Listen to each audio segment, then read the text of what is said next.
Hi, I'm Tyler, and this is the Fox Valley Film Critics. In this episode, we're going to be reviewing Elia Kazin's On the Waterfront, as well as the most recent Blade Runner sequel, Blade Runner 2049. Stay tuned.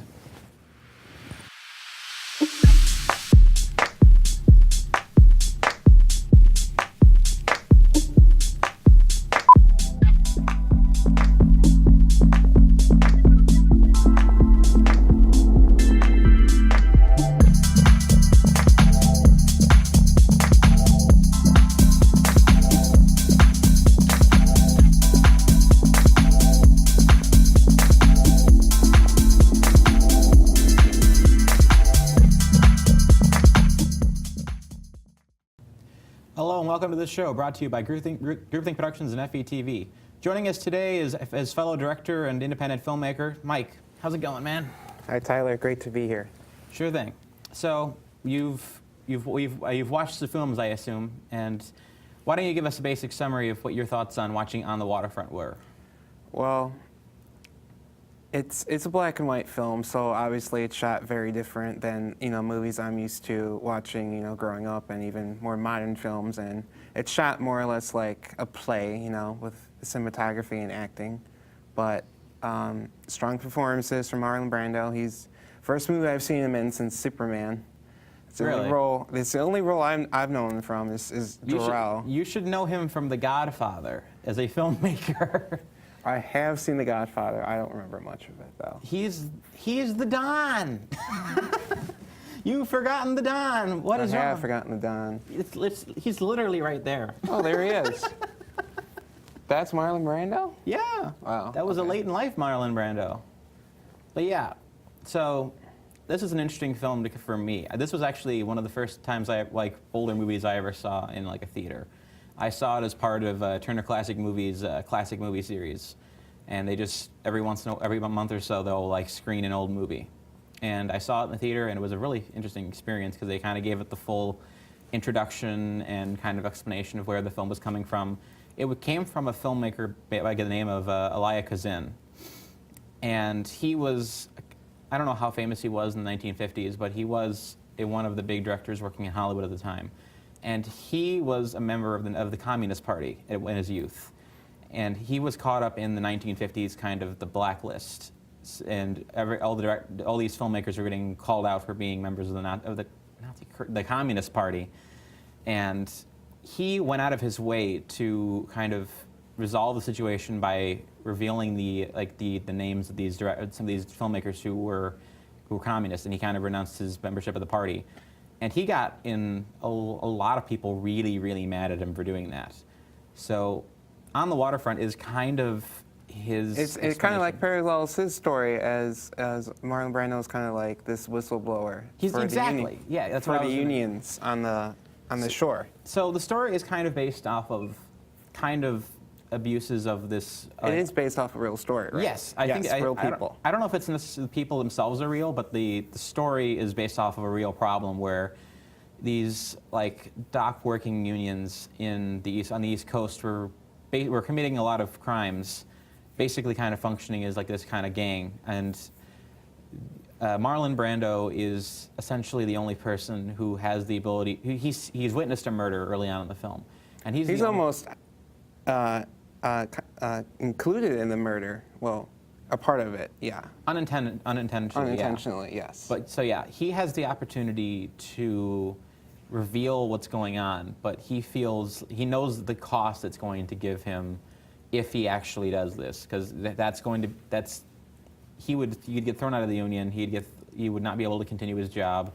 It would be a huge thing for him, but he knows it's the right thing to do to reveal the truth and to help get these people who need to get thrown in jail.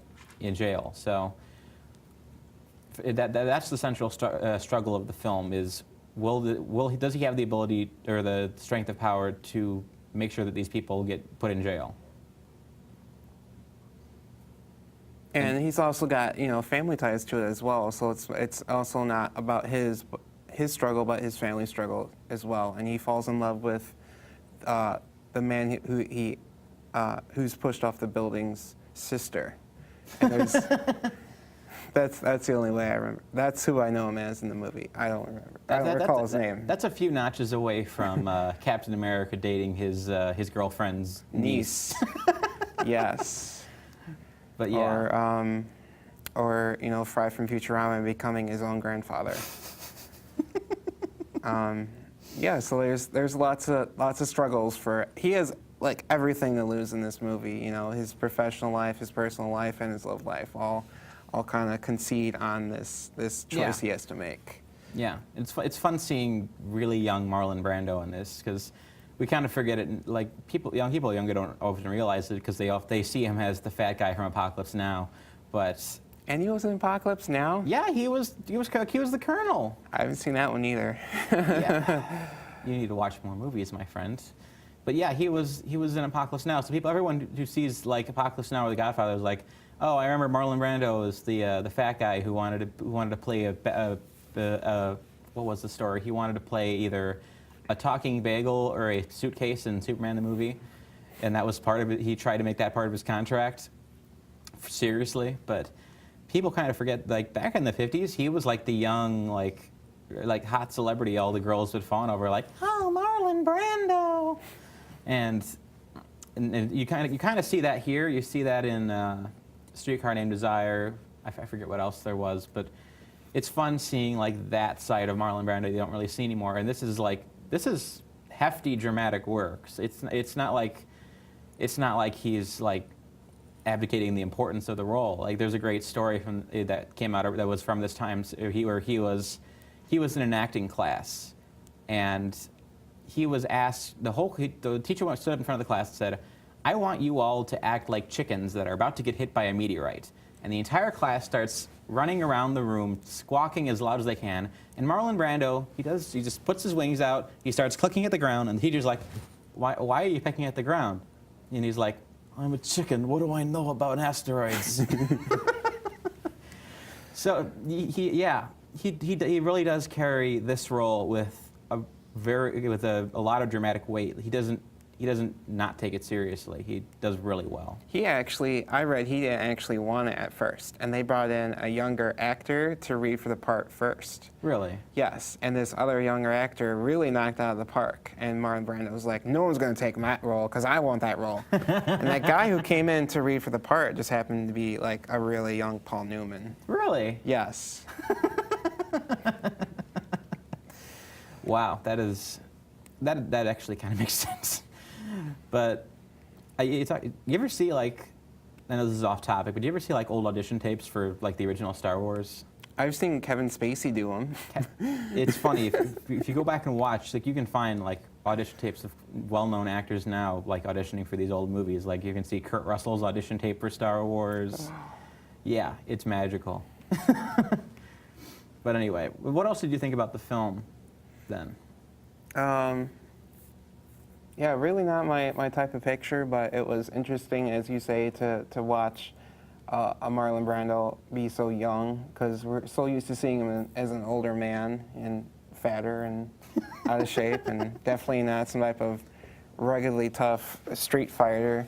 So it was interesting, and of course I had no idea that this was the type of thing that would happen as far as like union bosses kind of controlling like the Eastern Seaboard shipping policies and everything, and how political that was. So it was eye-opening in the fact that I didn't know that was a type of conflict that could exist back then. Well, it's power corrupts. Anything could happen like that. It's a lot of one of those things where you just don't think about it when you think about history. So it's kind of a small story, and to my knowledge, the film didn't actually end up fixing the problem. So this was a problem for decades after this kind of went on. So it's not like he just revealed it and then there was some sort of giant groundswell, #, stop dock corruption.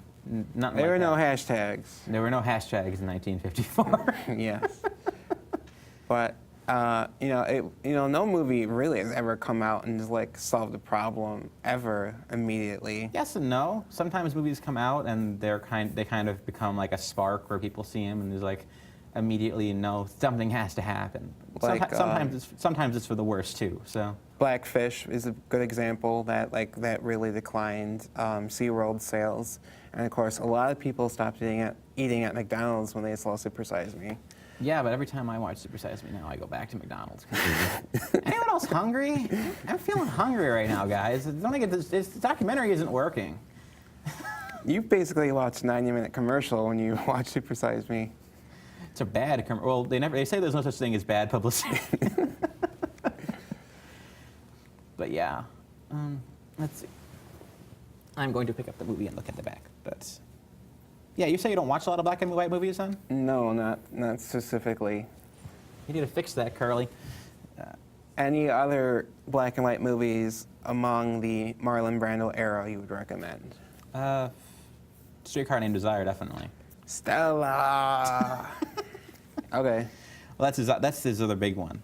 But yeah, I got the Criterion with the 4K recut, so I don't know why you'd uncompress a 4K digital 4K black and white film, but apparently with old footage like 35mm footage, you can actually get like 4K video quality off of that. Oh, you can scan anything in 4K quality. Well, I mean, If it just it preserves the the look. like that style kind of preserved the visual fidelity a little bit better than modern digital cameras. That's all the time we have for this segment. Join us for the Blade Runner 2049 segment shortly.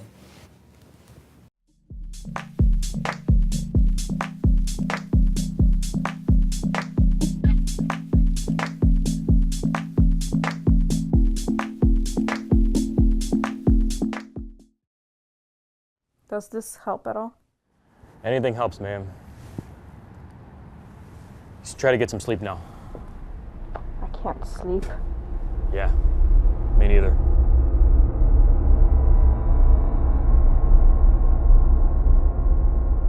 I'm on my way.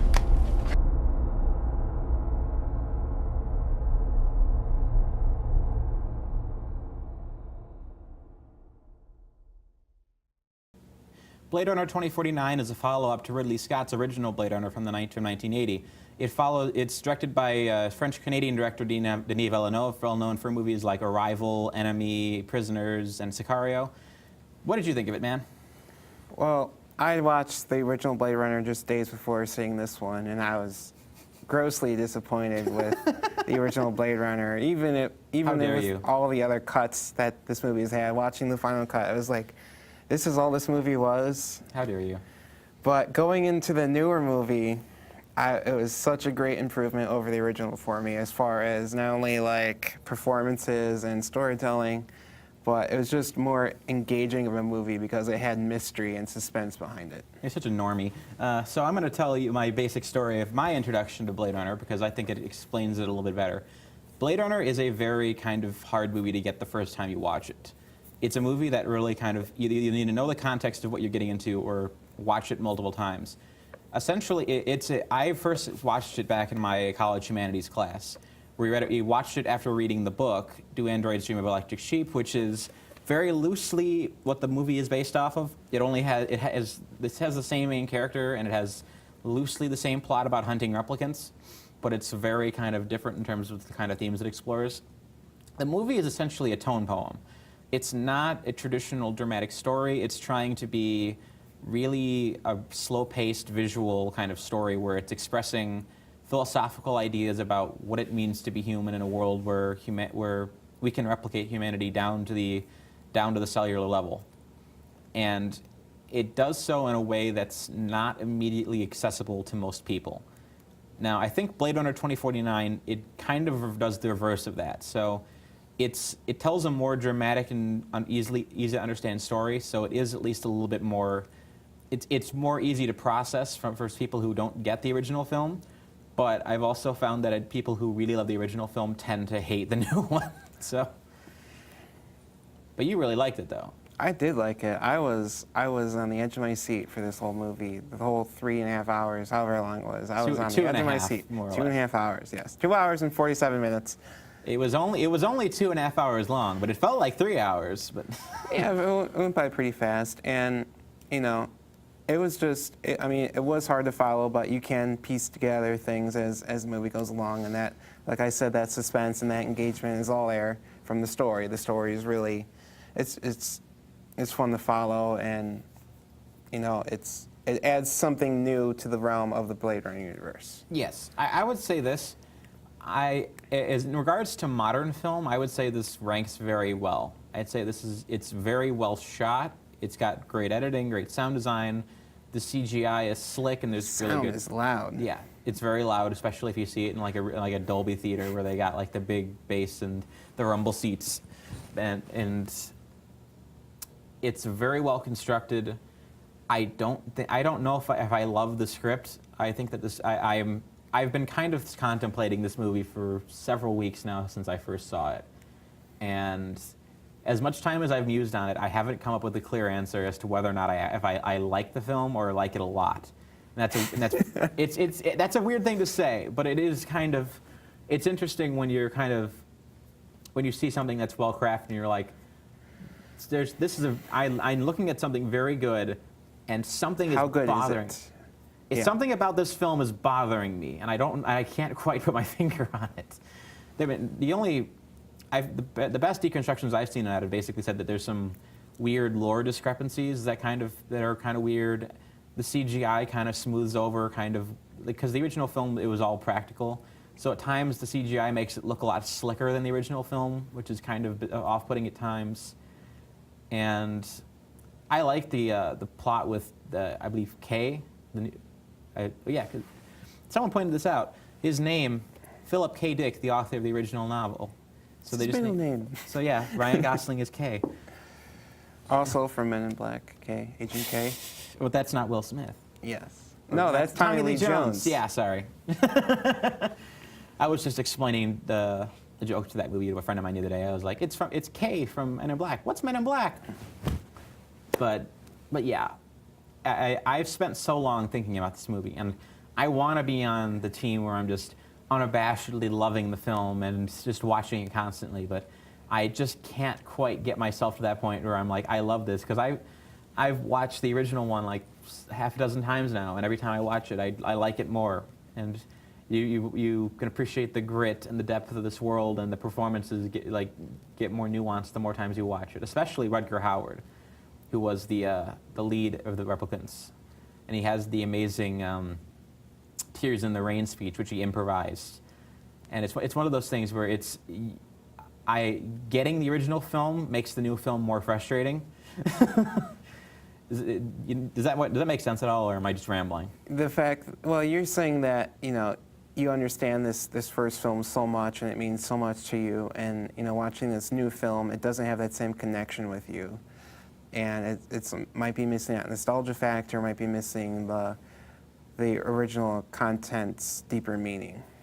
I don't think the new one is necessarily missing the deeper meaning, because it's a logical extension of the first film. If the first film is about what does it mean to be human, this film is taking that a step farther and exploring what happens when the line becomes indistinguishable. Yes. Because I don't want to reveal what happens during the plot, because We can't talk about anything at all, because just this spoilers. This is a really story-driven movie, but I think the movie does make a logical connection where it makes sense, where it takes what happened in the first movie and extends it. I think where the film really kind of falters is the more times it references the original film, because it felt super forced at times to me. Like, as much as I like Harrison Ford and everything, seeing an elderly Deckard in this, it's very kind of You don't like off-putting. old man Harrison Ford walking around in, a Hanes t-shirt, hanging out in Las Vegas with a dog? Yeah, I mean it's funny, but I don't know if this is a logical extension of his character arc. I mean, I suppose at the end of the first movie you could have seen him going there, but not him going there necessarily. Like, what is his story arc? Is him kind of becoming more connected from where he was at the beginning, which we don't see him till 2 hours into the film. yeah, So, until the third act. He probably marks the beginning of the third act. more or less, yeah. So it's kind of, and I think it would have helped if it wasn't all over the trailers and I didn't see it coming a mile away. If they hadn't promoted Harrison Ford, though, they would have made it even less money. Yeah, that's a sad part. Like, as much as I'm kind of saying mean things about this film, I'm sad that it didn't do well. Yeah, because they had so much potential to continue this on, and they had a 3-arc movie planned out. Did they? A 3-part movie planned out, at least. I hear. Didn't think they were going to continue after this, but if they I don't know. I don't necessarily know where they take the story. I guess you continue Deckard's story, but at this point, No, we've seen enough of Harrison Ford. no. Well, what else can you do? Because apparently, we've now seeded that Deckard is the most important character in this universe. Even because, as cool as Kay was, he's no longer the main character. He is, but We're in spoiler territory. I'm not gonna spoil what happens to Kay, because he gets a good resolution to his story, but I don't foresee them doing a That was what was great about this movie was that it breaks the conventions of what it means to be a protagonist. And guess. Unfortunately, Kay is kind of like stomped to the curb at the end of the movie when you find out, his actual importance. Well, that's kind of the point, though. It's his story arc is him wrestling with whether or not he is something greater than what he is. Like the first one is, like in the original film, the central question of the character it's about the dehumanization of people, and one of the constant themes we see is that the humans are very cold and disconnected, while the replicants are not. They're very emotional. They're philosophical. They mourn the loss of their life, and part of the story is Deckard is that way. He is very disconnected, and it's about him coming to see more of a reason to want to live than he had before. So it's not a huge character arc, but it's a philosophical arc where he's starting to see the value of what it means to be a human. And in this, they kind of do. If he even is a human. He's a human. The story arc doesn't. The screenwriter of the film has gone out of his way to say that he's human, and that the entire dramatic thrust of the film only makes sense if he's human. If he's not a human, then he's just a robot. Explain a unicorn. I can explain the unicorn just fine. Ridley Scott's an idiot. Ridley Scott doesn't understand how plot works. So, and I know that's a criminal thing to say to some people, but he's not a storyteller. One of the things that his best skill as a filmmaker is his production design. He doesn't write his own scripts. He adapts other people's scripts. So that's why you can get films like Alien. What? The book. He adapted the book. He didn't even read the book. He didn't read the book? No, he read like half of it. He adapted it from a screenplay that was written by someone else. And he read the screenplay, and he got this idea in his head. I bet he's a robot. And everyone around him, including Harrison Ford, who went out of his way several times to argue with him on set, he's not a replicant. He's not. It ruins the entire story if he is. It ruins the human connection of the story, yes. Yeah, because it's supposed to be him regaining his humanity. If the spoiler at the end of it is, oh, he's a replicant, then that just ruins it. But yeah, overall, Blade Runner 2049 is worth seeing whether you like the first one or not. It's probably one of the best films this year, at least. And my reservations toward it are at least understandable. That's all for this segment. Join us for the final segment where Mike is going to give us his movie recommendation for the week. Stay tuned.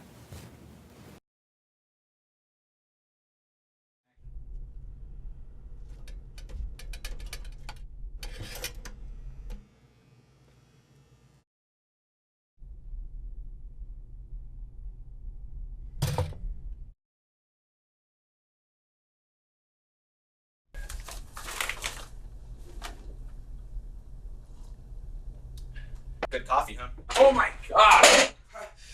What are you doing in my apartment?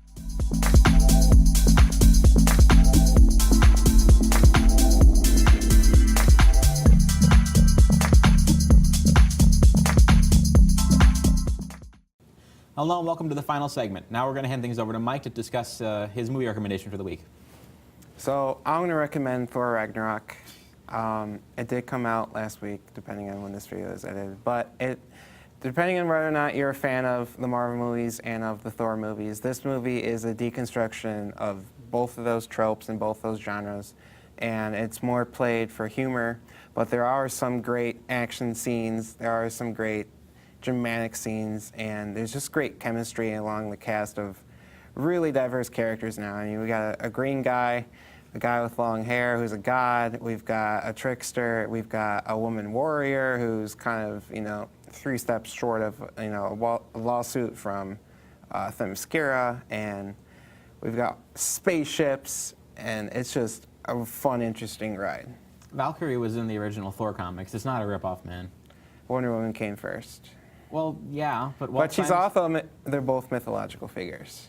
Yes. Well, Wonder Woman's not mythological. She's just based on the Greek gods and mythology. But Valkyrie's been around Thor comics for at least the better part of like 40 years now. So it's not like she's a recent character that just made up. Like I think she was like big during the Walt Simonson era of Thor. So it's not like there's any sort of like not a place for her character. But yeah, There's great resemblance between her and Wonder Woman, is all. I guess we're going to be discussing that in our subsequent episode. So we'll have time for that when we do a full episode on that. But otherwise, I agree with you. It's very good. It's weird. Usually people have like when people it's like it's rather obscure, but I appreciate just having it like something I've seen. So I can speak on it. I know I agree with you. I liked it a lot, but I don't want to go super in depth on that until we do the full breakdown. Oh yeah, and enjoy the next episode. I hope I do. Yeah, that's all the time we have for this episode of the Fox Valley Film Critics. You can follow me on Twitter at AnySocialCritI. You can find more of our reviews at the AnySocialCritic.tumblr.com, and you can find reruns of the show on the Group Think Productions YouTube page. I'm Tyler with the Fox Valley Film Critics. Have a good day.